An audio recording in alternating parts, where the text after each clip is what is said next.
Hi, good evening, everybody. Welcome and thank you for tuning in to this virtual panel on film festivals in the time of coronavirus at the Vision du Réel Film Festival. My name is Finn Halligan. I'm the Chief Film Critic and Reviews Editor for Screen International, and I'll be moderating the panel today. Just a quick word of housekeeping. We would love to hear from you. If you have questions, please send them in on the Q&A. If you could state your name and your affiliation, that would be fantastic. We'd appreciate that. We hope to have a very interesting discussion, lively discussion perhaps, and we're certainly talking to people today with a wealth of experience in what is an extremely fast-moving situation regarding film festivals, lockdowns, and the pandemic. So if I could introduce everyone, I would try to do it in chronological order from where we are now, which is with the Vision du Réel Film Festival and the head of the Vision du Réel Film Festival, Emilie Bujès, who had to make some very quick decisions and perhaps could talk us through where you are now, Emilie. Yeah, first of all, good evening and hello to everybody. Just wanted also to, add a general kind of introduction to this discussion, which is very much meant as a dialogue between colleagues. I mean, of course, it's quite obvious that we are in a situation that we all didn't really expect a few months ago, and that we certainly won't solve very soon either. So we thought it would be nice to gather some people and to try and think, exchange together about what might be some solution, even if all the cases and the situations are very different. We've invited several colleagues and friends. Some of them could attend and some couldn't. Thanks a lot for the esteemed colleagues who are with us. Again, it would have been great to have everybody, because I think that it's a discussion that, of course, involves quite a lot of people from everywhere and all over. But basically, yes, this discussion is really meant to, kind of like exchange, share ideas, in keeping with what the festivals should be, and the fact that, of course, they should keep the shape, and at the same times, of course, with the clear understanding that we all have, that we care and feel committed towards producers and directors. So yeah, I just wanted to, stress that it's really about a discussion, and that, of course, we're not meant to find any solutions here, but really about sharing ideas. In our case, and that's also why this idea came out, we made the decision on the 13th of March because we were imposed some measures by the authorities that would provide us from having a physical festival. We decided to go online.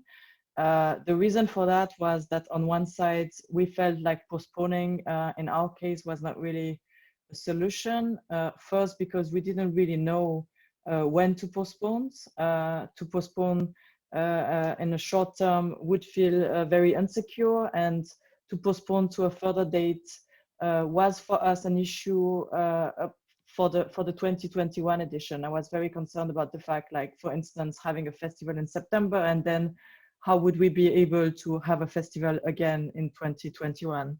So postponing to us felt like not really an option, also considering the budget matters, because of course human resources in our case were a complicated case. There was the possibility to cancel everything, but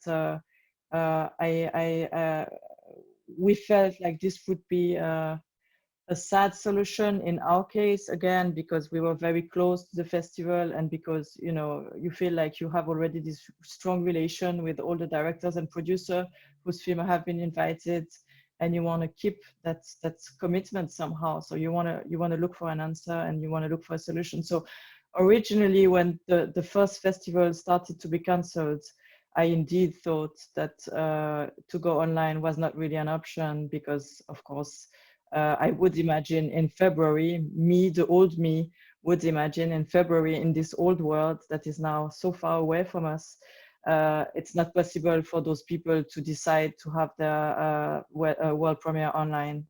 And then, you know, as time passes by and you see some festival getting cancelled, I thought, okay, maybe some people are getting anxious and some people will think that, you know, at some point there might be too many films. At some point there might be less festivals happening, or in a smaller size or in different forms. And maybe they are happy for us to offer something.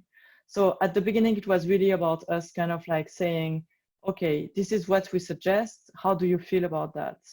And honestly, when we sent the first email asking the right holders from all the competition films how they would feel about such a solution, I really didn't expect such a reaction. I was really kind of like thinking maybe no one will want to do that, or just a few, you know, you can't know. And then you feel like actually 95 films out of 97 want to do that and want to take part. So then, of course, there is something, a machine that somehow starts, and that, you know, kind of leads us to where we are now. Thank you. If I could go next to Miguel Valverde, who's the co-director and programmer of IndieLisboa. And Miguel, your festival was due to start Thursday. Could you take us through your decision? Good afternoon to everyone. I'm very happy to be here with you all. Answering your question, it was like more or less like Emilie. We also had our edition almost prepared. We had all the films selected already, so we were starting to make the catalog, and everything was like as planned. And then suddenly I was away after finishing the programming. I was away in Sweden, and when I came back, we had the decision that Portugal had this lockdown, and everywhere we decided that we should start and thinking that this would be a problem for this edition. But on the contrary of Emilie, I think we were not ready to think about the online version of it, because I don't know, but in us, we still have this feeling that we should try at least one more time to see if it was possible, even if our next festival would be by the end of April, beginning of May, and this will be a difficulty to organize. But I think me and my team, we were talking about our first festival. Our first IndieLisboa in 2004 was in September, and our second festival was in April 2005. So we knew it was a different festival, but we knew that once we already did it. So we decided to try and have like an edition like it was supposed. Probably, I'm more than sure that we will not have so many guests as we were expecting before. Also, we decided already that the films are not going to be screened twice. We are thinking about organizing more open air screenings than we used to do before. So we had also to reorganize our idea, but I can confess you that the thing most difficult to achieve was how we put together all the cinemas that we are used to work with, because they all had their agendas, they all had their programming, and because everyone was canceling, everybody wanted to grab more or less the same dates. So it was like a little bit like fighting against ourselves in order to see, let's see if it's possible. And for the moment, we are working as if it's possible to start the festival on the 25th of August till 5th of September. Well, well, moving on, that seems like such a changing time for you to make those decisions. And I think that I want to welcome Paolo Moretti, who's the head of Cannes Directors Fortnight. Hello, hello everybody. Welcome. You've obviously had a tough time yourself, a difficult experience over the last while. Can you talk to us about your decision to cancel? Well, it was a very tough one, and we really tried everything, of course, before taking such a decision. What happened is that there was a first cancellation, I mean a report of dates, to the end of June, and we actively worked on that option for some time, even if it was representing kind of, it was very expensive anyhow to think about the end of June, because it's a big machine. But we were working on that option, and when the President of the Republic said that all the events were cancelled until at least mid-July. And basically at that point we found ourselves to kind of recalculate everything, and we of course we talked with everybody, also with our colleagues from the other parallel selection, Critics Week and ACID, and of course the official selection and the institution in France. And basically we just didn't have any other option, because the first option to kind of postpone at some point, it was not kind of viable economically for none of us, and that would have kind of risked to compromise also the future of our own institution over the next years. So we very painfully decided to declare kind of to have a joint kind of a press release saying that we would not have been able to organize our usual Cannes selection. That said, I mean, yeah, it was unavoidable. That was the only option we had at the moment. And we start thinking about other ways in order to support films. And of course, this is made kind of, it's very different according also to the profile of the films and the platform we are talking about. I think that in some cases, like Vision du Réel, for me, it makes absolutely perfect sense to imagine kind of an online edition. For Cannes, it's just not very much possible for the profile of the film, the strategies that are behind each one of them. So we just felt to make ourselves available and continue thinking about 2020. So we are not kind of canceling 2020. We stick with the films that have been presented to us this year, because each one of them has a different possible trajectory that we are willing to accompany. There are some that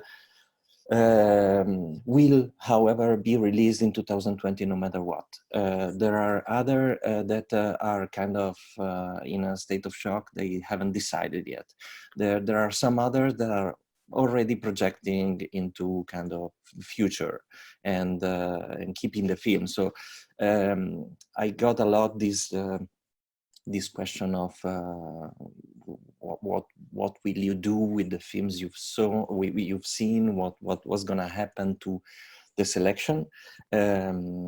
First thing, we didn't have a selection. We couldn't complete the selection process, so there will not be a selection. There are a lot of films that we saw, and we keep contact with in order to support them in whichever way it will kind of become clear in a way, because it's, at the moment everything is extremely undetermined, and for us, but for the film as well. So there are films that have economies that allow them to wait for a kind of more stable situation, and I guess they will choose that option. Other are panicking, and so we are there just in a constant dialogue, and I really think that it's one of the outcome, the most positive outcome of the situation is kind of the increased and improved in quality and quantity dialogue that there is between festival filmmakers, producer. I think I barely remember kind of a time when I had the impression that I was in contact with so many people at the same time and having very straightforward, very honest kind of dialogues. So this is more or less where we are at the moment. I have to say that I also understand in terms of kind of institutional approach, the fact that there are still other options being imagined for Cannes 2020. And of course, I mean, we would be, if anything happened at some point, I mean, we would be happy to keep the discussion going as well. I can't predict the form, I really can't imagine what kind of form it's going to take. Thank you, thank you. I think we're all very saddened that you had to make that decision, but understand, of course.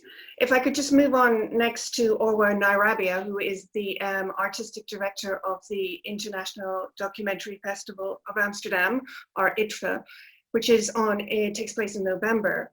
Orwa, can you tell us what your perspective is looking at what's happening with your colleagues and how you're feeling in Amsterdam about everything? Thank you, Finn, and hello, everyone. Always a pleasure. It is, of course, to a certain level, a good luck for a festival in November, that we can actually keep good connection, good learning process from what our colleagues are going through, and see where this will lead. But of course, we all know that we can't take big bets on November even, so it's not like a clear situation. So far, we see that it is a good possibility that there might be cinemas open partially and with huge limitations by the time of IDFA. And if this was the case, then we're going to be filling every screen possible with our films. However, I think that the maximum that we can see is going to be the smallest IDFA in 30 years, I think. So because of the limitations, the restrictions that we expect will certainly be in place. And this means that maybe we will be going to a hybrid festival. So what we decided is that we will be there. We will hold a festival this year, and that we want to be respectful of the films, like all of the colleagues were saying. So I also think that not all films are good to be seen online, and that many films in the documentary field, at least, are can be seen online in a good situation. It's not like necessarily oppressing or damaging the experience too much. However, it's also a question of our role as festivals. So we are in this more prolonged question compared to the colleagues with us today, because we still don't know if there will be cinemas or not. And I think, like everybody else, when there is one open cinema, we're going to be there. And we cannot cancel this possibility, and we cannot prepare for an online festival and then see cinemas open too late for our planning. So we are working on both sides, parallel together, in the same moment. We still have a little time, so we will be announcing our view early June. There's still a bit of time to think and shape and see what will happen in Europe in general and internationally. That's basically where we stand. I mean, it's a big question. I think generally I love cinema, and I believe that coming together to watch films is certainly the core of what a festival can do. However, I don't worship cinema, and I'm not in a crusade against watching films online. So I think that it's also something that we can look into openly together with the filmmakers, the same way that Emilie spoke about, and for one, that we will be discussing with each film team when the time comes. But we will also have our opinion, I would expect. That's it for the moment. But also, it's one other point is, of course, especially comparing to Directors Fortnight. IDFA is Directors Fortnight, I think, is one of the most challenging curatorial jobs out there in our world, because it's this very dense, intensive showcase of films. Whereas in the case of IDFA, we have so much more that we do year-round in terms of training, the fund, different industry initiatives, and then the film screenings year-round, and then our website that offers an online collection since 13 years already, and then the festival, which is of course the flagship, the biggest thing. So the challenges come in installments. Now, for example, we have our planned summer school, the IDFA Summer School, which is a wonderful training initiative for filmmakers that takes place end of June. That is, of course, not going to happen the usual way. So the questions are coming in installments, and we have to come up with answers to each step, step by step. Thank you, Orwa. And finally, our last but not least panelist, Sergio Franchi, who's a programmer at the Berlinale. The halcyon days of the Berlinale, it just kind of wish we'd stayed there. How does it feel for you to have, I mean, I guess I must ask as well, during the festival, were there concerns, were there anxieties when you were finishing up? Because of course, you know, the news was emanating about what was happening. And now how do you feel about watching what's happening to your colleagues, and are you supporting the films that were in the Berlinale as they now try to find a strange home that they might not have previously expected? Yeah, hello everybody. Yeah, it has been very strange for us. I have to say, after the festival, we realize how lucky we have been. Hopefully not irresponsible, but lucky with being able to wrap the festival as planned. And I think the first registered case of COVID in Berlin was on March 1st evening, which was when the last film was playing at the festival. So it was like quite an amazing coincidence. But yeah, from the day after, I mean, I'm Italian, I'm based in Germany, I'm Italian, so I was already following the very bad news coming from my country, so I was very much aware of it. In Germany, where I live, the situation more relaxed. We have no strict lockdown like in Italy. At the festival, at Berlinale, we had some small signs that there were some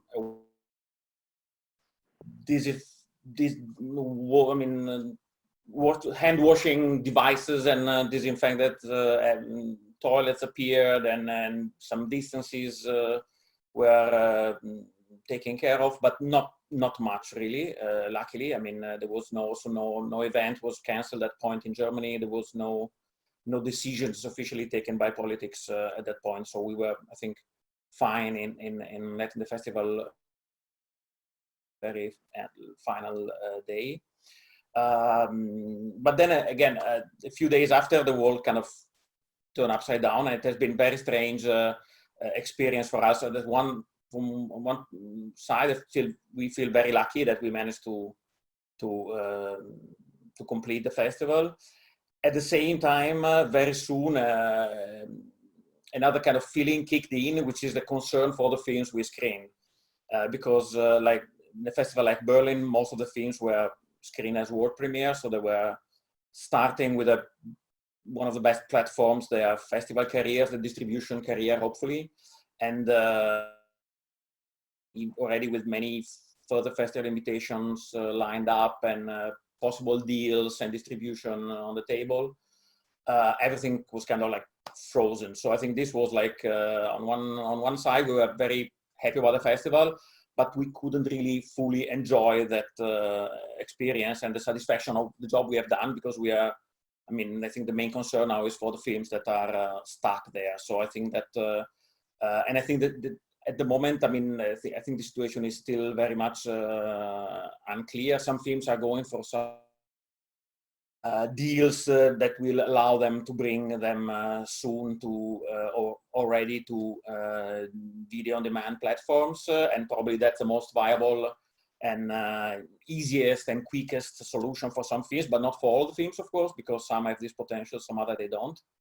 And for the ones who don't have this potential to be up for a good deal very quick with some major platforms, I think they will be still struggling to find out the best solution if they should wait and hope that after the summer some more options are available again for festivals with distribution, with festivals with other channels, or if they should give up completely that and go for a digital distribution. I think it's very much of the, and I think what we are talking about as well today here.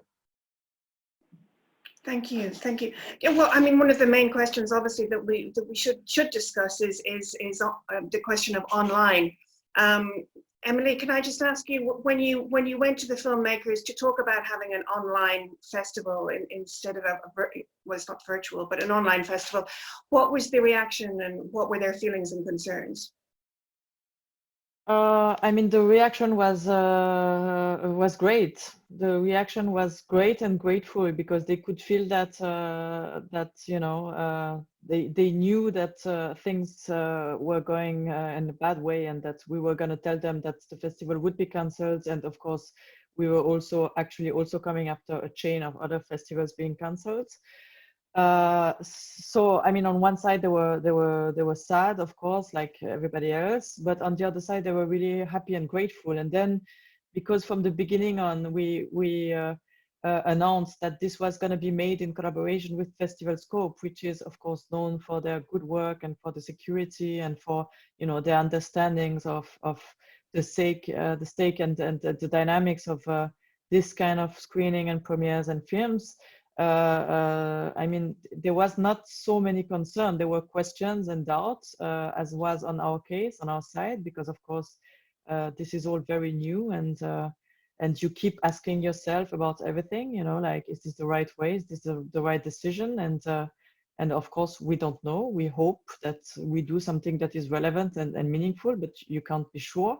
And so that was a dialogue, which was very kind and positive. And again, you know, from the 97 films, only 2 said no, and one was because they couldn't finish the film because the lab was closed for the post-production. So basically, you know, there was not like one recurring doubt, question, or insecurity. There was just like actually people that were, in that case, rather happy for us to suggest a solution, and that would be happily taking that solution, actually.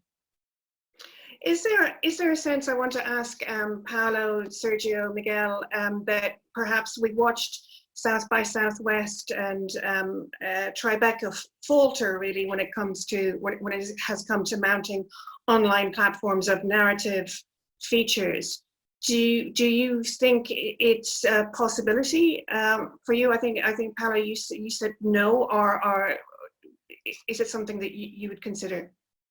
Well, the thing is that on one side is like Orwa said, I mean, the director's Fortnight is very special in the sense that it's 20-something film selection and of a certain profile. So I'm not kind of theoretically against it. I just see it as very difficult, and also I wonder if it's a decision that kind of belongs to us. I mean, I really think that this is kind of a decision that the right holders of the film should make, and we are not there to push anything.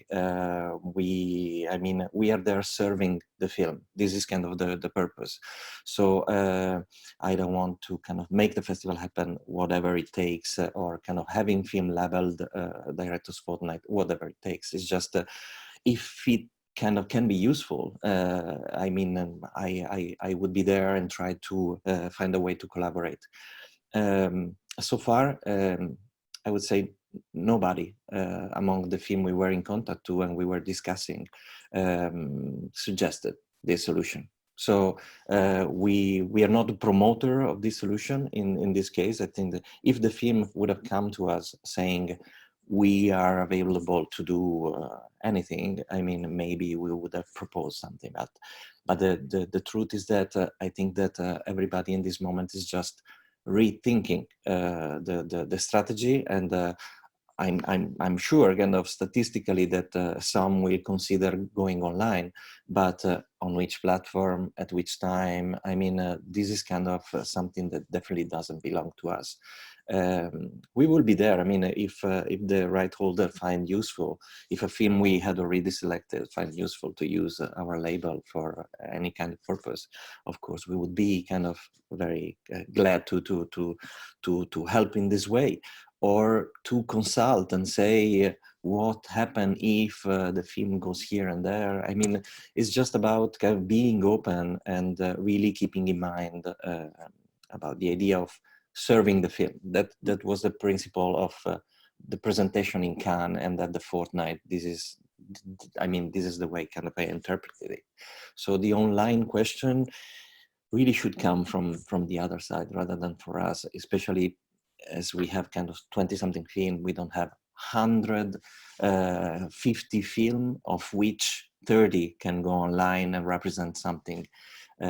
Maybe of our ideal selection, kind of 1 or 2 will go online before the end of 2020. Okay, thank you. And I can add what Paolo was saying. I'm with Paolo also. When we started this idea, was not only, like I was saying, because for us it's very important to do the festival with audience. I think it's like something that is very valuable and very important for each of us. But this year something turned a little bit different.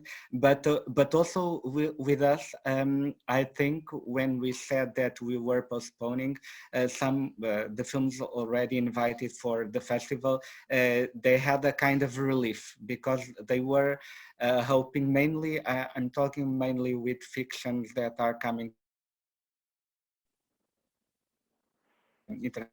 They were a kind of relief, and saying immediately they were accepting the other date we were proposing. If it happens that in the end of August, when we do the festival, or it's supposed to happen the festival, this question of the lockdown, and still the other question Orwa was saying is that I know already that the cinemas here will have also the audience will be each 3 seats. We have to have 3 seats available, and then there are 1 line with people, 1 line without people. So these kind of things we work with RTSA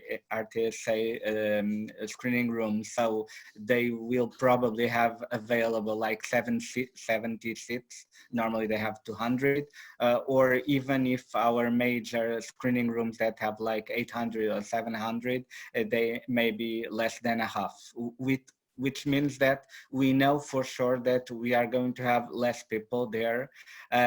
So it's also a concern, because when you work so much and you put all your effort on choosing the films, we screen more or less 250 films in between shorts and features. So when you have so many films to put on a program, it's like perhaps this idea of trying to make the festival like we used to do, it was like the first moment of a notion that we are trying to do this. But in the end, if we have to organize festival, because totally canceling, I think for Indie it's not an option. If we have to be mixing the possibilities or doing in a different way, so we have to try and see what is happening. But I'm a little bit anxious about this idea of mainly with fiction, with features. Probably it's more difficult to do it online. For me, I think, I mean, preparing for this panel, I was thinking that the people that is the hardest, I think, to get excited about being able to watch more films from your couch are exactly the people on this panel. I mean, film programmers. I mean, that's what we do most of the time, all through the year. So, I mean, the idea that there are more films that you can watch from your couch, we're not probably the right, as I agree with Paolo, we're probably not the right people to discuss this. Also because, I mean, in the moment the films end up on this computer, on my television, I mean, we enter also a system, a landscape of consumption of media that I think we know how people go to the movies, we know what is the place of films in the movies, what is the relation that an audience has with a big screen. I mean, when we enter this domestic space and we have different tools available, different our days, our rituals are different. I mean, I think it's, I mean, we also something that, I mean, we are not kind of we're not yet considering how relevant it can be or how complex it can be to deal with. The other thing that, I mean, because on one side, I mean, I'm not thinking about Berlin going online first, because luckily, as a programmer, it will be not my main problem. Will be in case Carlo Chatriani issue to discuss this with the board and with the CEO. But I'm also concerned about this. I program a much smaller festival in Italy, and I'm also dealing with similar issues. I mean, we also postponed. We were supposed to open yesterday. We postponed to the same dates of IndieLisboa. I'm finding out now. It's a pleasure. And so I'm also starting to think about what will be for us. One thing that it's kind of trying to figure out is when we put films online, most of all when someone is doing it like at the beginning of the life of a film, like Neon is doing it right now. What kind of chain is supposed to start, or what is supposed to happen? This is something I think we will find out. I mean, will that film still be up for screenings later in the year, maybe in theaters and festivals when they will be reopened again? Or will be that film kind of labeled as something that has been online already, which we know traditionally in the way we were used to think of was like a kind of the last stop of the life of a film in terms of like circulation often, and so that's something that we will need to find out. Also thinking about the distribution and festivals, but I think also about how platforms will work, like commercial platforms that are on the market, like Mubi or other, that are some of the few viable commercial opportunities that films have online if you don't go for the big. I mean, will those platforms still be interested in, I don't know, buying the rights of a film for Switzerland when, I don't know, maybe, I don't know the numbers, but a few 100,000 or 100 people, I don't know, have seen that film already. I think we are kind of entering a new space also in terms of the options that these films will have once they have played online, and at which point of their life they will decide to take the opportunity of an online festival screening. Perhaps, excuse me, I would like to ask something that I forgot earlier. It was that for us also, the other thing we thought about it was our retrospectives already announced. They will have lots of films in 35 and 16mm print, which since we have announced them, it was very difficult also to screen them in an online version of the festival. So it's also why in the beginning it was the only programming that we had really announced. It was really difficult that the only programming announced, if we decided to go online, we had to skip on that. I just wanted to add this to the conversation. Well, I was just going to ask Orwa actually, because you've had some unexpected success almost without trying, or not success, but traffic recently talking about online. Could you tell us a bit about that? Yeah, I think it's a very interesting case study because basically IDFA's website since 2007 has always gathered the links online to films selected in the festival before, but only when the filmmakers or the right holders make them available online for free or against the film. And basically, it's part of the way our website works is that we immediately embed the right holder's link to the film's page on the database. And this creates an online collection that is only aggregating the links. So the views and the numbers and the money, if any, goes directly to the filmmakers. IDFA is only creating an entry point. And this has honestly been a small aspect of the website that very few people took notice of. It was, I think it would get something around 90,000 visits per month at the max. And it was always there, but it was never really happening, so to speak. And it was very interesting that what happened in the beginning of the pandemic was actually that somebody found, or somebody decided to tell their friends on Twitter about the online collection of IDFA. And it went really viral. And there were even articles in some trade magazines speaking about how IDFA is responding to the COVID-19 and confinement, which was a very awkward moment for us, because I was thinking, how do you explain that we actually didn't do anything now? Of course, it was a lot of work of the team over the years that finally became relevant to audiences.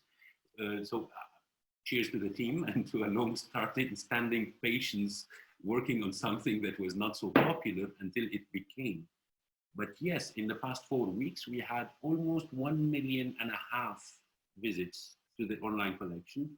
We have tens of thousands of finishes of films. I don't remember the exact numbers. I don't have a last update today, but it's in the tens of thousands of finished feature-length films and mid-length films. So basically, these are all old films. None of them is last year's. So the point here is back again to saying this is an opportunity for a second life for a film that has finished its market cycle in a way to be still be there. Now, obviously, watching documentary films is something that we can see growing among audiences in the past few years.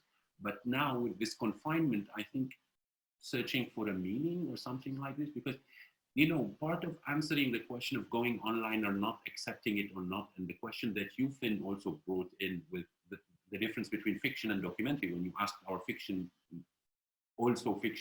colleagues, is a question of class. So I must put it in a very classicist way and say that documentary filmmakers are poor people comparatively, and the economy of documentary film is much poorer, and that yes, there is a certain level of skepticism, lack of confidence in the marketplace that makes filmmakers say, okay, there's no place for us in the dream of going theatrical. We will take the next best thing, which is the support of a good festival and the label of that. So it is also a matter of, richer films, richer people also being more demanding, because they expect their return on investment and they want to go to theaters. So it is not only about what works in the sense of artistic value. It's also a question of what are the opportunities out there in theatrical distribution for good documentary cinema. So it's very little. So one has to be to say this and then say, but if festivals cannot offer a theatrical opportunity, then who will? So this is a big issue that we have to deal with. And I do have to ask Emilie and our colleagues in CPH Docs and in many other festivals that already went online to tell us later how they feel about the experience, because it was too quick for Vision du Réel, for example. The pressure or the surprise came very close to the opening night, that a decision had to be made. Now we need, in a while, to evaluate and see what was the downside of this, what seems to be really a very successful edition. Congrats on that, Emilie and the team. But there must be also a downside that we need to observe and see what is it that we're doing to the fabric of this experience, the anthropology of watching film. So I think the question to me, because I have a little time compared to others, me and the team of IDFA, is to again go back to basics and ask what is the meaning of what we do and how can we protect this meaning within the new context, rather than say how can we translate everything we did last year into something that can be done this year.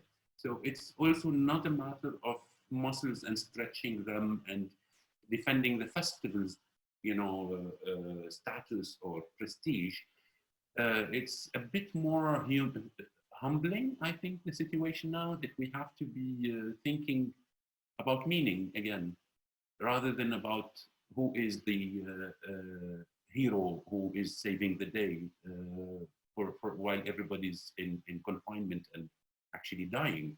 So there's a certain level of humility that I think is essential here, is essential to, and this applies to the questions that we receive now from filmmakers that I'm sure you will go to, Finn, because I read your article 2 days ago, that connect to premiere status, to sharing expenses, to sharing income, to the economy of film. I think all of this is a question. This year is an exceptional year, and it is not a precedent.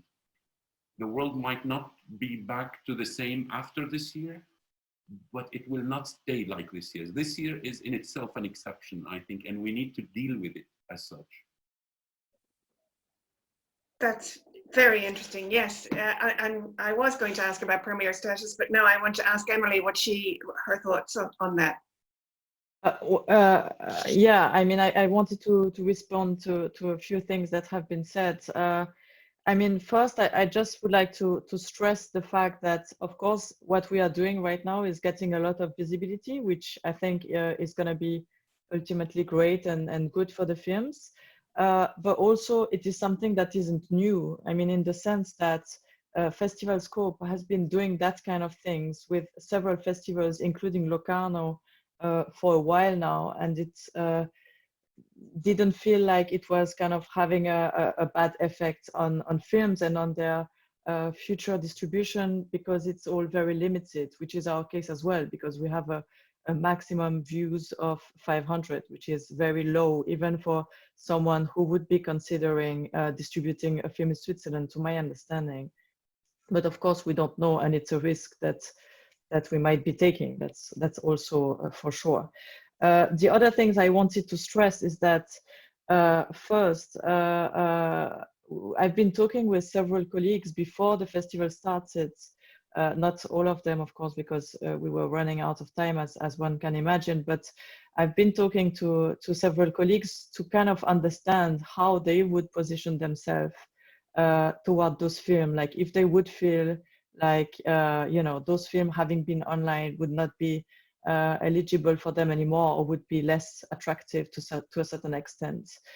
Those colleagues were very open and understanding, because again, I think we all feel it's a matter of solidarity, of understanding, and of mostly trying to not to hurt films, at this point, not to hurt film, not to hurt producers. And also, like now, if I'm trying to think, because we had, for instance, a Zoom discussion with the directors of the two feature competition today and yesterday, and yesterday they were asking me, so what do you know about festival, what's happening? And I'm like, well, I know just like everybody does, meaning as a humanity, we just don't know what's going to happen in general. So of course, as festival, we don't really know what's going to happen as well. So, will the festival be online? They will be canceled, they will be smaller, they will have more submissions or not. Will there be enough spaces for those films?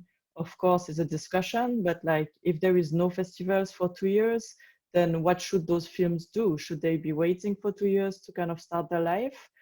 I mean, for me, it's all, it's all a question. And for instance, I'm quite happy that we have in the lineup, just like at the top of my head, maybe it's a different number, but we have 2 films that are coming from the Berlinale, and that, carry on their life because they have this option to go online. So just to kind of like, again, try to explain our position, which again is a proposal. It's not like, we are sure about how things are going to evolve and if this decision was the right one, but it was a tight conversation with the right holders, and in that sense, it does feel like, it was a valid proposal for sure.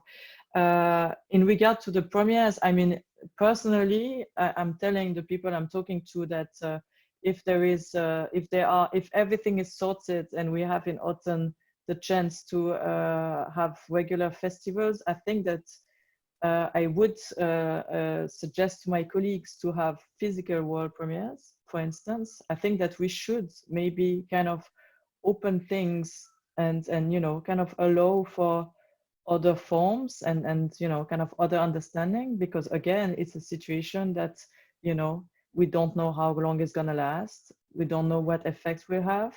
And I think that the most important is for us to, on one side, of course, defend the festivals and their shape and their, you know, their role in the whole circuit, but also to try and support those directors that are right now, you know, kind of very insecure in the relation with this whole situation.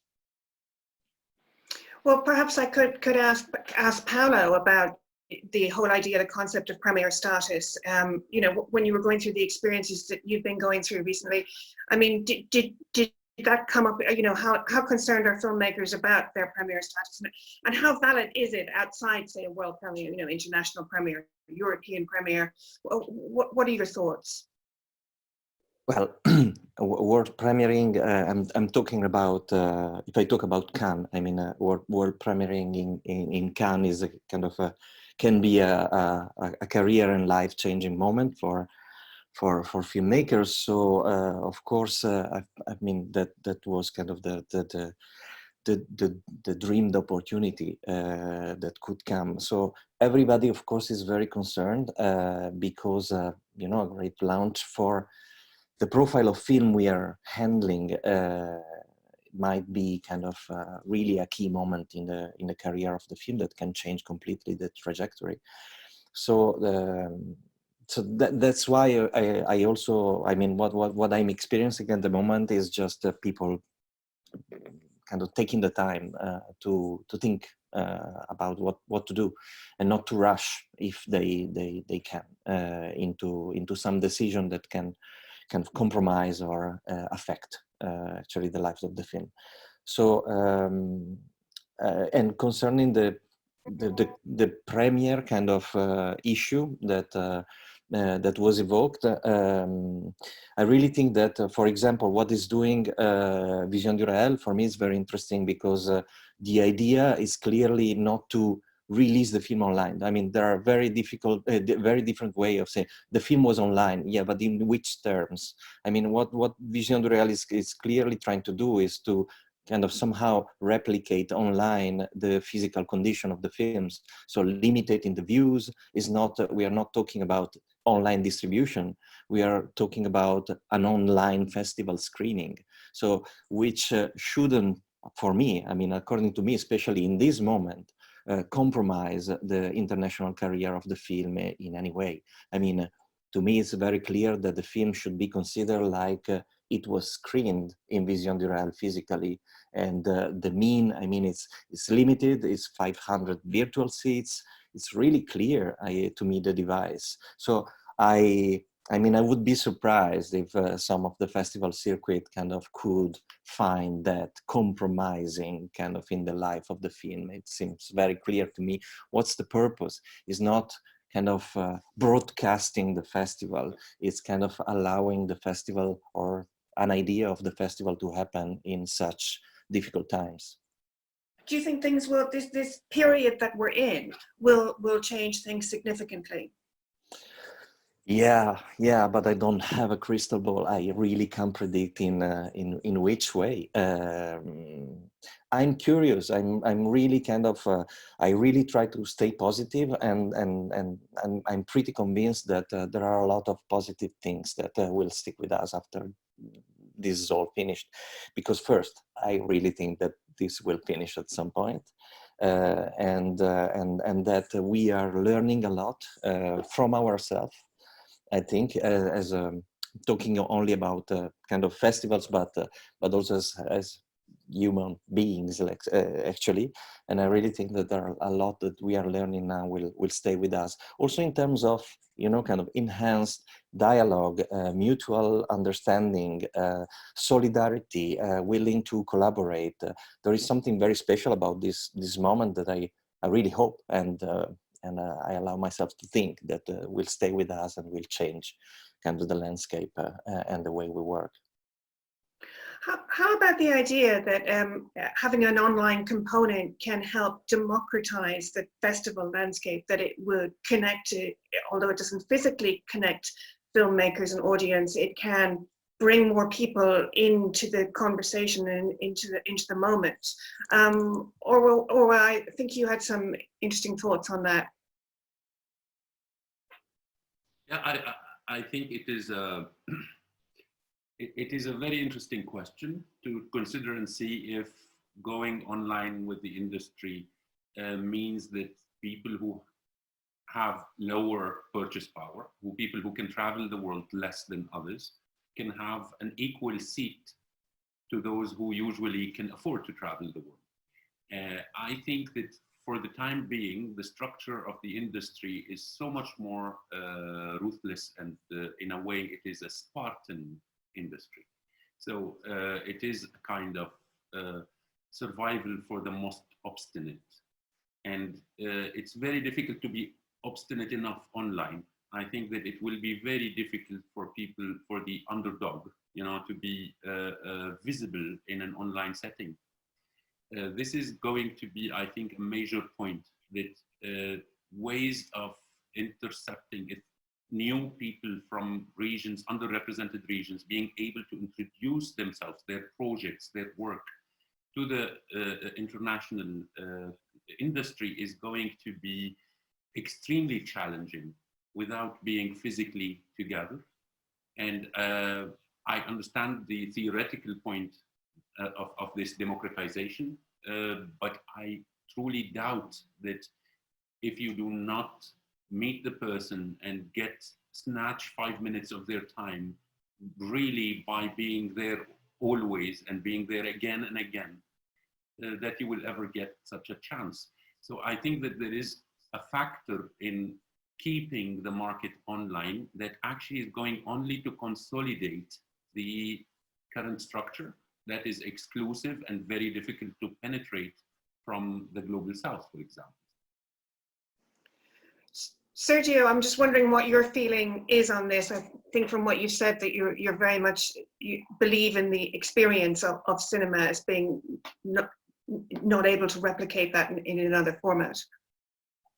Yeah, one concern is that as a very happy and excited when I see how successful festivals are, and they have been in the last couple of decades, growing audiences, growing numbers of films, bigger press and everything. But at the same time, I'm often depressed by seeing how little to very often this affects actual film distribution. I mean, in Germany, you have films at Berlinale, they fill up like large theaters at 9 in the morning. They're released maybe in theaters like 2 months later, and the numbers are very poor. The same with other countries, films playing at Venice and then being released in theater. I think that when we now entering this digital streaming space, where now festivals are also players, I hope that we keep in mind these lessons that I think festival, they probably don't do enough to really help the system to be to work well at different levels, not just within their own bubble. In this regard, I also think Orwa was talking about traveling, and I think that the fact that there is this community like traveling around and running after the 5 minutes of someone else for having this ongoing conversation in different corners of the world, I think that we are having a break now. I think it's healthy. It's healthy for us. It's healthy for the planet. I think hopefully this will be like dealing with the here and now, and not just with the somewhere else and some other time, and the next trip, the next meeting, the next forum somewhere else after many hours of flying somewhere. I think that it's good. I think if we are kind of taking this break and thinking that we are in some places, hopefully these places will be able to leave our houses and leave these places again. And these places have movie theaters, and they have their own way of consuming cinema that is like on this place, non-place that very often we are used to in like meeting and traveling and being around. So I think it would be this might be an interesting break that we are taking that will help us also to think about distribution in terms of like really the movie theaters I have here next to my place, and what will play, what will happen to that theater.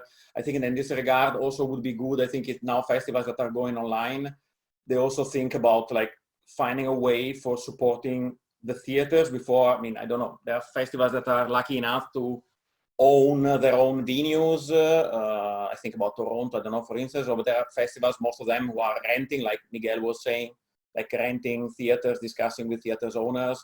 But I think we might be in a situation when we go back to organize the next festival, that theater is not there anymore.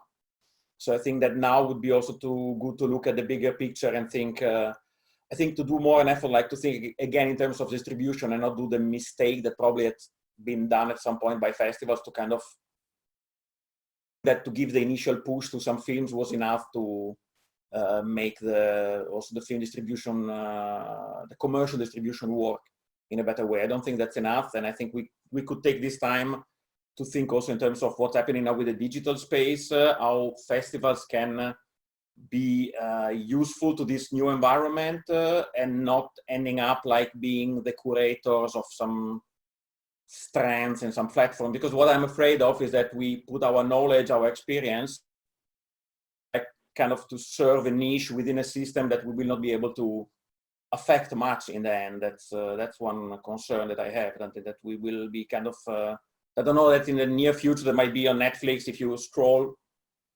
down or somewhere on the main page of Netflix, it will be like the Orwa selection and IDFA presenting. I mean, I think that's something that we should be careful, not like entering this kind of space that it's out there. I'm more pessimistic. I don't know. I mean, I have a lot of admiration for the people who kind of took this challenge to go online. Hearing the people from CPH Docs and Vilnius speaking now, Emilie, I'm really so impressed by the dedication and passion and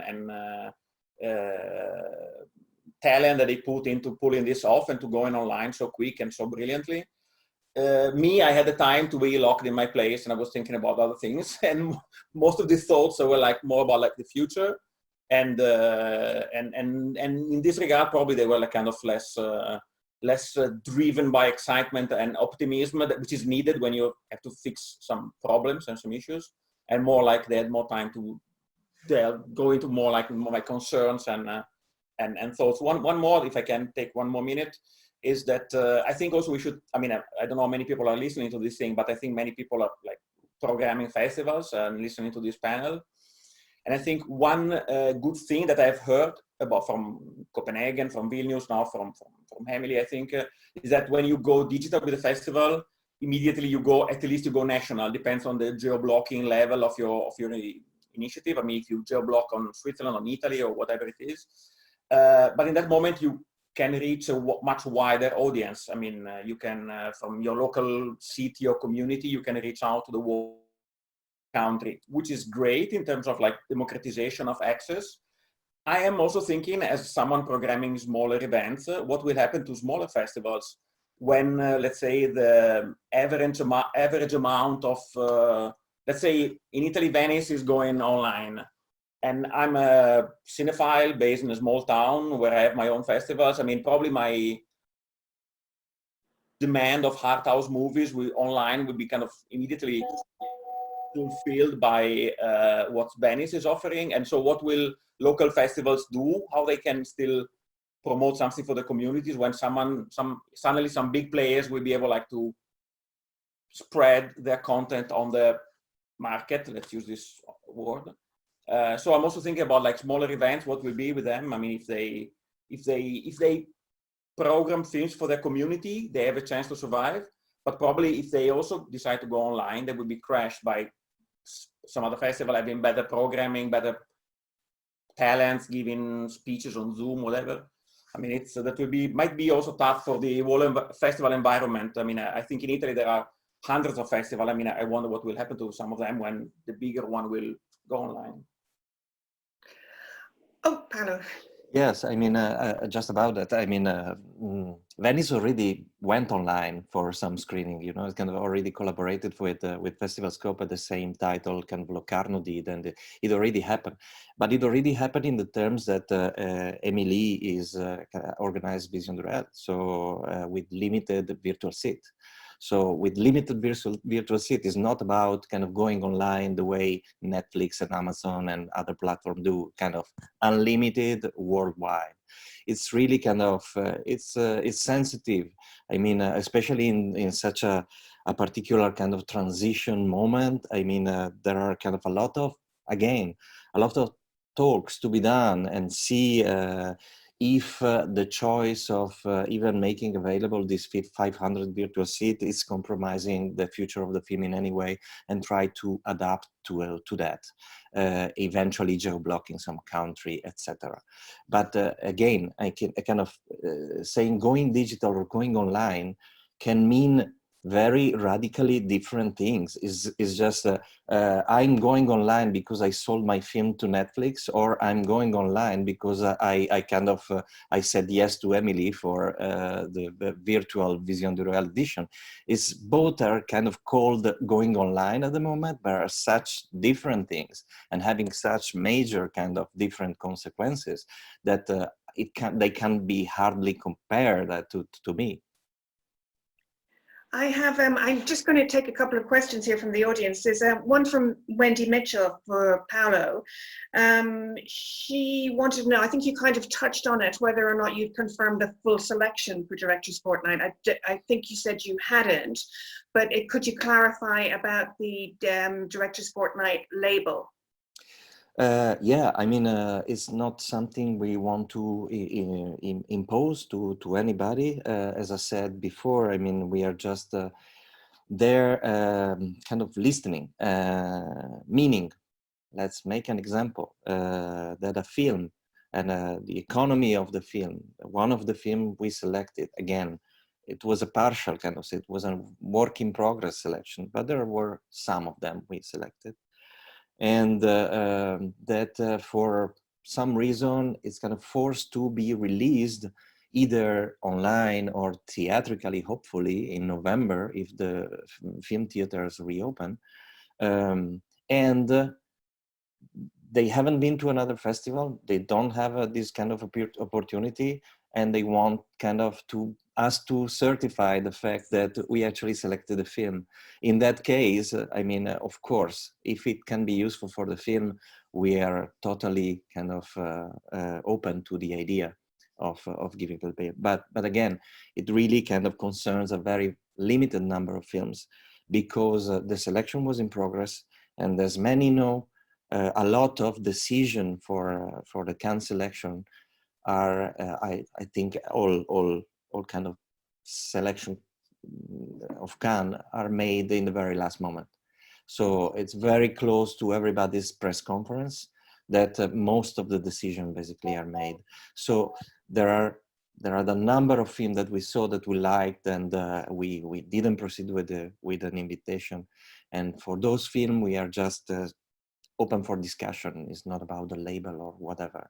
It's the label is one of the, I think, multiple possibility of support a film, but in most of the cases, it doesn't have kind of such a, let's say, visible outcome. Kind of in most of the cases, just be there, be available to talk and to discuss all the different opportunities that kind of rise up throughout this period. Will there be the fall festival season? Will there not? What's going to happen? What if?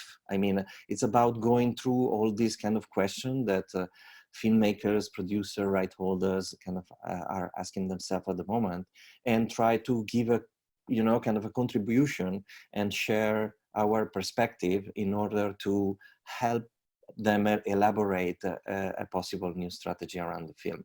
This is kind of the major thing and the major activity we are involved in at the moment, besides kind of the logo option, which is one of the things we can do.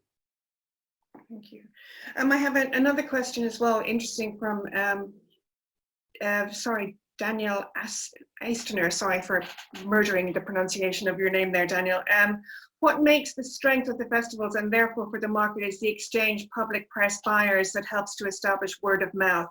I wonder how this can work only in the online versions. It's great to have more people virtually attend, but how can we make sure they share their passion for their films? I guess that's one for you, Emilie. Yeah, thank you, Daniela. I mean, Daniela. of course, no, yeah, no problem. Well, I mean, I guess it's a tough question, of course. We've been trying, so there are three aspects which are quite different, I think. One is the public side, the other one is the press side, and the third one is the buyer sides. The public side, we've been trying to address with several initiatives that we've put in place, again, in the 5 weeks we had. So like, you know, it was just 5 weeks, quite a short time to kind of organize things as much as we would have liked to. What we've organized is to have a place, a virtual place where we organize several kind of discussions on a regular basis in different formats. So there are discussions with directors on specific topics where the audience can interact. There are the masterclasses where the audience can interact. We have a hotline which is burning since we opened the festival on the 17th. So there are like between 4 and 6 people responding on the phone each day from 9 to 8 since the 17th of April. And of course, they are solving a lot of technical issues, but they are also just kind of welcoming, you know, kind of comments and people talking about, you know, how their experience is. And then we've been organizing, you know, meetings between us and the directors, and there will be some kind of like more like, you know, kind of slightly partish things. Even if I have to be honest, I think that this Zoom constellation is not so partish as such. So, you know, we've been trying to be honest also. I mean, it's online. We've been trying to create as much content as possible to attract people and invite them to watch the films. And we've been trying to invent as many things as we could to kind of create this dialogue and add this human kind of warm value. But again, within 4 weeks, it's, you know, it was not so easy. Then the press, I mean, we are lucky in one sense because we are rather at the beginning of this whole process. So in terms of press, I have to say that I think that the films are having a good start, that, you know, the press has been very interested and curious about this whole initiative and has been thankfully also kind of looking at the films and, you know, kind of like reviewing them and also being in touch with the directors. So I think that this was great. Now, the buyer side is, of course, something that is a little more difficult.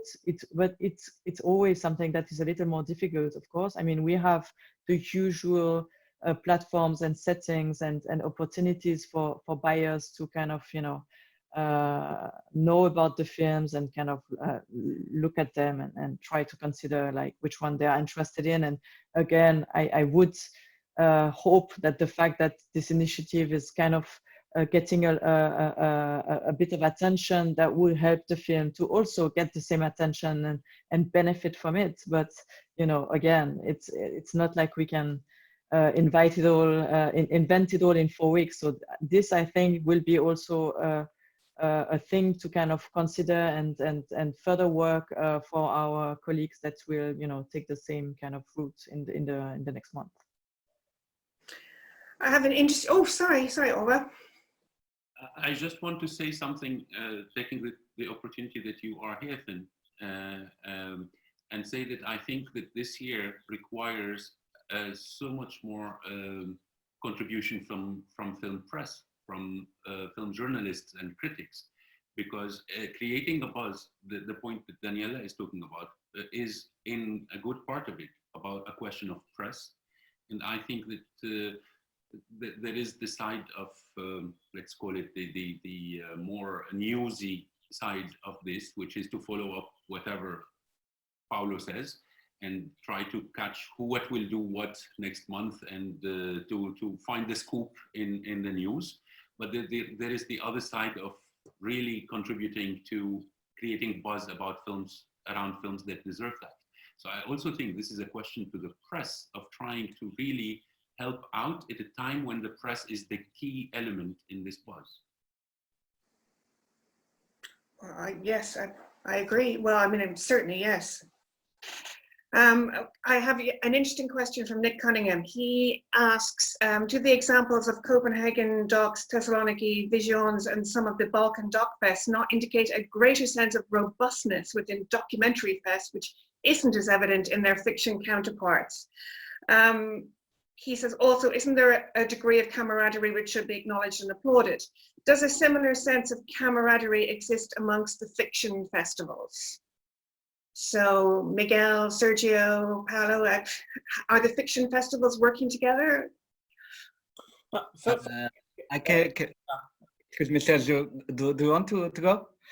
No, I was telling as in the Lisboa we screen fiction and documentary and animation, so it's a kind of all mix. So when I was saying before that perhaps we will have more difficulties negotiating some fiction titles, it's because I know that some of our films are fiction and we have a percentage of fiction very elevate. But I think maybe in this the discussion we should have also a distributor, because I think, at least in my perspective, maybe producers and directors are open, because we are talking mainly, if we were talking about the IndieLisboa, that we are thinking, for instance, if we have to compare with the work of Paolo and Sergio,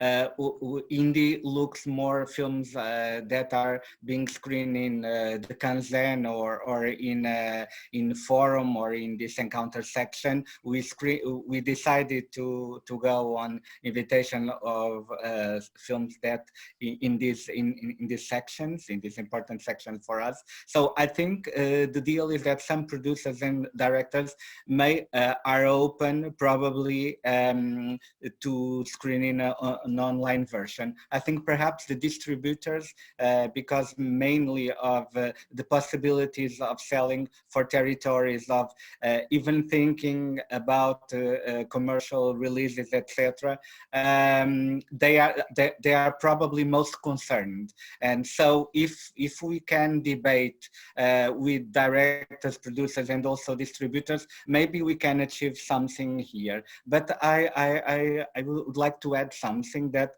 for instance, for me was very clear. I'm representing a festival, but I also work for Portugal Film, that is a Portuguese film agency. And for instance, we had a film selected in Encounters this year in the Berlinale. And for instance, the film has been going to festivals online, because it started immediately after Berlinale. So it was screened not only online. So we have both experience of both possibilities, and Katarina, the director, is very happy, and she even won an award in Vilnius. So it was online. But at the same time, also some distributors want to buy the film. So I closed the deal already with a territory for buying the film. So it's not, in fact, it's not, we are living very complicated days, but distributors are still interested in the films, in a commercial possibility when they can do that, or in an online possibility. We are dealing with this.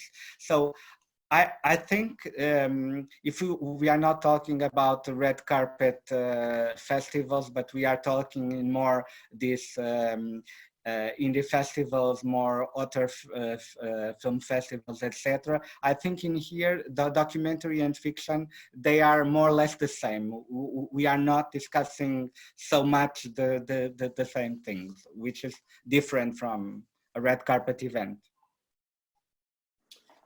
In terms of collaboration, I mean, I was surprised by, there was, I think, end of March, there was this with both Joanna Vicente and Cameron Bailey, giving this brief speech to the audience, and they were announcing something also that was not like in the headlines of what they announced, but there was something also they said that I found interesting, that they were thinking about like going back to the idea of Toronto as a festival of festivals, like from the beginning of the festival started, and they mentioned something about I wrote it down, a united platform for films and for festivals. That's something I haven't read much about after that, but I think that was an interesting and one of the few that I found of like some ideas like to give up. There's also festivals like giving up the competition. I mean, I think one of the most I think interesting and clear analysis of the situation, I think, was given by Sheffield Doc, by the director. She announced that, I mean, they canceled the competition. They are kind of going, and I think that's another interesting hybrid solution to go for, like for a season of events instead of like, so breaking up the model of the festival, like concentrated in a week, in 10 days, but like, and spreading out. And also, again, I think this is very important in terms of like the relation you build with the community, with the, how you make it viable also for movie theaters to work through more longer times, to work together with the festival as a provider of content. And so I think there are interesting examples of like, you can like dismantle a bit like this stuck in our mind, and not to bring the same thing online, but how to see this opportunity as to develop it and put it apart in a way, and to put the pieces together again. In terms of documentary, I have a question for maybe for Emilie, because I was a bit surprised both by the choice of CPH docs and Vision Réel when we talk about cooperation, because there is I think an excellent tool that is European documentary festivals, that is dafilms.com, is a platform that people can stream films online, and I think it's very well curated and very well presented. It works nice, and both CPH Docs and Neon are part of the 7 festivals who are running this project.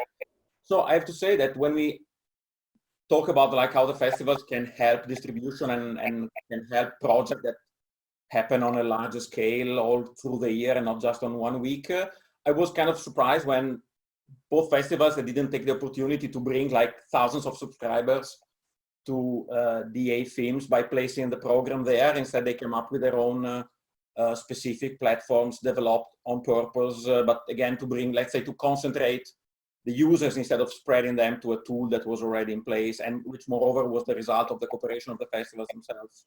So that I was like, I think that if we look for solutions, there might be solutions that are already there, like Orwa said before. I mean, they had these films on their channel and no one basically noticed, and suddenly they have millions of contacts. So I think that it's also about how we can use better maybe some things that were already there and were already conceived, but until this very strange time, we didn't realize how precious or useful they were.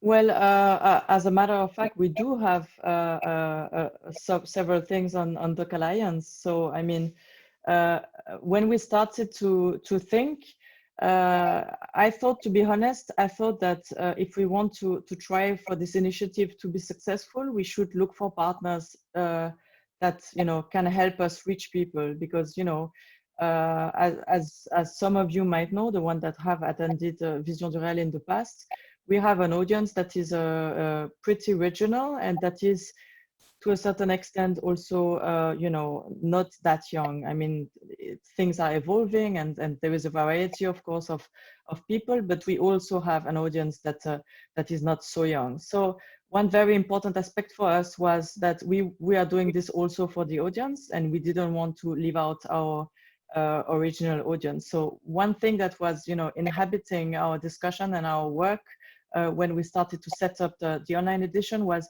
to look for ways to make this as easy as possible. On the other side, we really wanted to work with our usual partners. We are, as you say, a member of Doc Alliance, so this platform we've been, you know, co-created at the beginning, because we also believe, just like you, that we should try to help films to be streamed online. Now, Doc Alliance has a certain network. as Festival Scope as a certain network, and as Think as a certain network.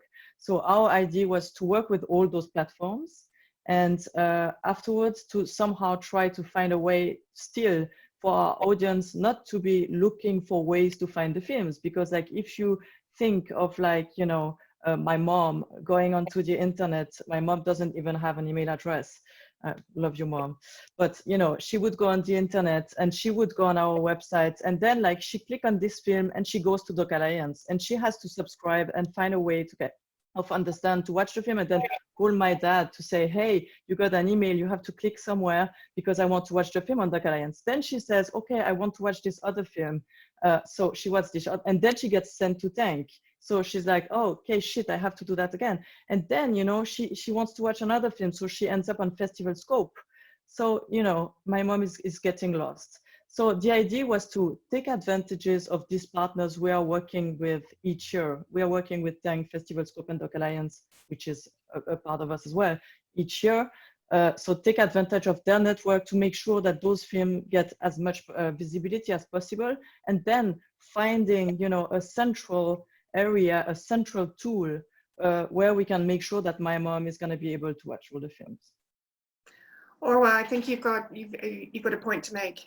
I just want to add something to what Emilie said, and that's to say that my opinion now is that we certainly need to separate platforms between the archives of films that were made over the, you know, the accumulated production of past years, and films that we need to premiere now, because it wouldn't be fair to a new film that is getting launched this year to be one option among thousands of other films accumulated over the past decades.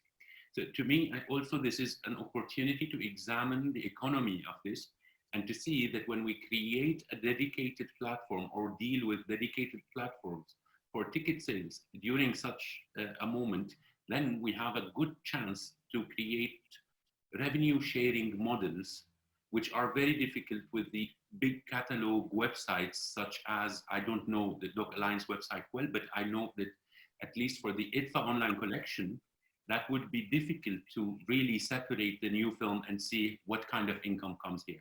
So, because I do believe that with the exception of what Vision de Réel did, which was to make films available online, limited seating, but also for free, that when it is paid online, it should be shared revenue with the rights holders, whether this is about local distributors or about the filmmakers when they don't have a sales agent, or about the sales agents. I think there is a big difference between when we as festivals show a film in the theater and when we want to take it online. And this needs to be separated from the big offer. IDFA online collection now has 800 films something available. It's not fair to bring a new film and put it just among this big group. It needs to be introduced on a platform that says, hello, new films. To me, I think this would work in a better dynamic than mixing things. But that's, I reserve the right to change my mind within the coming 2-3 months. I have this time.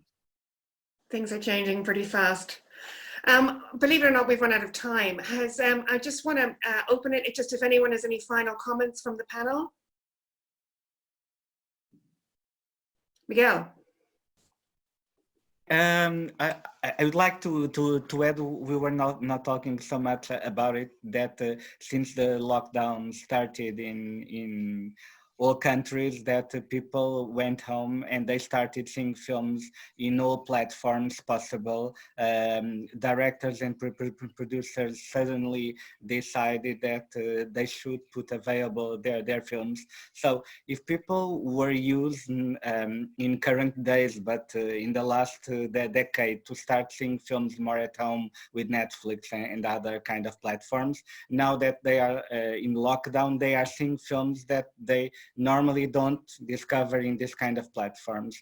And I'm really afraid, I'm trying to be optimistic, but I'm really afraid that people think that it's more comfortable being at home because they can access all the films, even if they are some festivals that are doing online, even if they are directors and producers that are putting online their own films, and that we are not protecting the cinema rooms and the experience. We are organizing festivals also because we know that having the directors present, having regularly conversations with the audience, our conversations also with the directors and the audiences, and putting everything together, putting the industry working, I think it's really important. And so I'm a little bit afraid that this online experience that could seem interesting as the first possibility, and I know some of my colleagues have this online option just because this is a very, very different year. But I'm concerned, and I really want that when things are becoming better, that people feel at home they did not have the full experience, that they want to come to the cinemas again, and maybe with a different approach, with more willing to go to cinemas, because they would understand better that the experience of seeing a film is in a regular cinema and not at home like they used to do that. I think it's very important. I'm trying to be optimistic about it, that probably this is a kind of, people are going to be so fed up of being at home and seeing so many films online that they want really to go on a cinema room. Well, I hope so. I hope so. I think we all hope so. Yeah, there also, Miguel, I will say that there is also this risk that people start to connect watching film to being sick, and which is not good. I mean, we should think about that. We are healthy, we can go out, we can go to the movies. I mean, if you start to think that something you do when you're sick and you're locked at home, that's not the best. Yeah, might be. But I would have maybe I'm too optimistic, but I think I would have a more optimistic approach. I really have the feeling that we can reach new people and hopefully get them back. I mean, I think that's, you know, people have been asking me like if I think it's the future of festival, and of course not. I mean, please no. But you know, right now we feel like we are touching people that we maybe have never touched, and we are getting feedback from people that we never heard of. And so suddenly, and also directors are telling us, you know, they get emails from people telling them about their film. So they also get this feeling of, you know, kind of something happening there in this kind of like invisible world. So I would hope that we are actually trying to again, going back to this idea of democratizing, which is of course touchy, but in which I kind of believe, to be honest. I think that we are potentially touching new people, and then we will have to kind of like go get them and make sure that they come to the cinema, and, you know, find ways to kind of like tell them that this is actually the real experience. And again, you know, going back to this idea of camaraderie, I think that's, you know, the fact that we are all exchanging and sharing ideas and looking for solutions together is also something that somehow is coming out of this situation. So I think it's really about kind of like trying together to look for what this situation, which is shitty, can, you know, can bring to us, to directors, to the producer, to the whole circuit, and make us maybe kind of like move forward in a fertile way. Well, that's a great note to end on. It really is. I hope so too. And thank you all so much for taking part. Really appreciate it. Thank you, Emilie, and thank you everyone for joining us and taking part in the discussion. There'll be more from Vision du Réel, part of the industry program, but we'll have to sign out now. Thank you all. Thank you. Thank you. Thanks a lot, Finn, as well. Yeah. Thank you, guys.